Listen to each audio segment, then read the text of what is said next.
Et on en parle avec vous, Pierre Lerin, je le disais, spécialiste de la Russie. Plusieurs réponses émanent de Moscou. Il y a des annonces d'apaisement, ça vient plutôt de Vladimir Poutine, et puis des propos un peu plus fermes, un peu plus menaçants, qui viennent de ses adjoints, de ses seconds couteaux.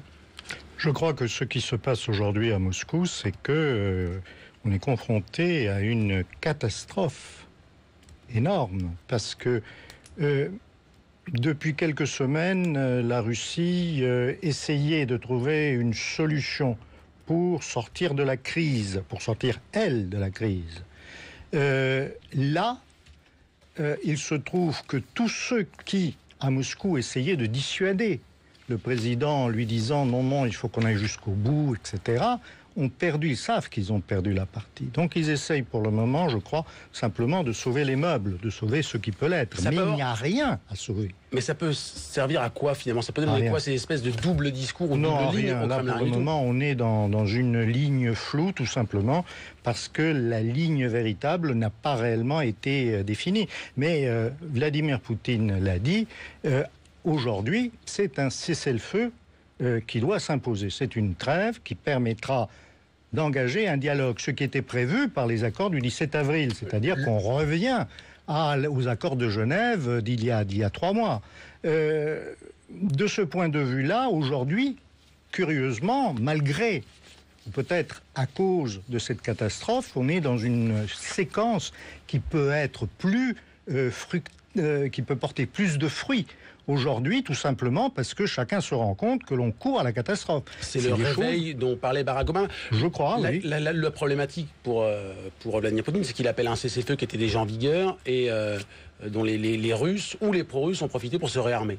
Donc pas très crédible. Non, ça c'est ce que disent les pro-Kiev. Il y a des preuves, il y a eu des vidéos, il y a eu des photos. Oui, mais ça c'est courant depuis des mois. Ce n'est pas nouveau. C'est propagande contre propagande selon vous. Absolument. Je crois que là on est dans l'à peu près. De toute manière, je crois que le problème aujourd'hui, c'est qu'il y a de part et d'autre des gens qui ne veulent pas la paix, qui ne veulent pas des négociations. De part et d'autre.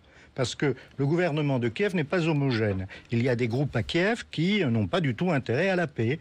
Et on dit, oui, mais il faut que le gouvernement central établisse son contrôle sur Donetsk et Lugansk. D'accord, mais que deviennent les populations de Donetsk et de Lugansk? Il faut qu'elles se taisent. Elles ne peuvent pas revendiquer leur identité culturelle, leur identité historique, leur langue, le fait qu'elles ne se sentent pas du tout en harmonie avec les pro-européens de l'Ouest et que pour eux, leur vie, ça a toujours été proche de la Russie. Pour autant, évidemment, il y a une différence entre s'exprimer et puis tirer sur des avions civils. On va y revenir. On va prendre justement la température, vous l'évoquiez, avec Sébastien Gobert, le correspondant de BFM TV en Ukraine. Sébastien, merci d'être avec nous. Dès hier, on le sait, on accusait les pro-russes. Est-ce qu'on est conforté après notamment les dernières informations, les propos de Barack Obama? Est-ce qu'on les a suivis de près? Oui, évidemment. Ça, c'est quelque chose qu'on suit de très très près, puisque une telle déclaration aussi stricte, aussi catégorique de la part du président américain, évidemment, vient conforter les positions du gouvernement ukrainien et de ses soutiens. Donc, c'est une déclaration qui a été accueillie avec beaucoup de excusez-moi, pas d'enthousiasme, mais de soulagement ici. C'est-à-dire qu'on attendait, ou on attend, parce qu'elle n'existe pas encore, on attend les preuves de la responsabilité des séparatistes pro-russes pour pouvoir, en tout cas, être véritablement rassurés sur l'origine de ce drame.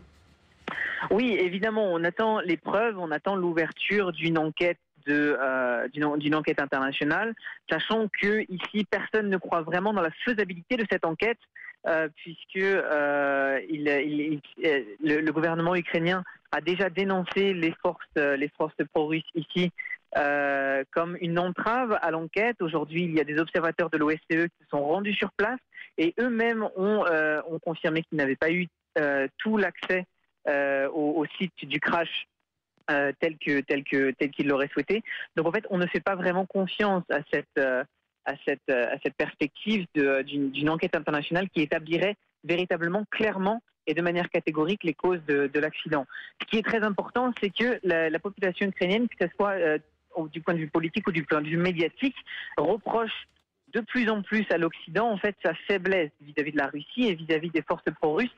Et cette faiblesse et cette espèce de timidité a tenté d'endiguer le conflit est vue comme une des causes de l'escalade de la violence que l'on a vu au cours des dernières semaines. Donc la déclaration de Barack Obama a vraiment été accueillie avec beaucoup de soulagement ici. Merci beaucoup Sébastien Gaubert.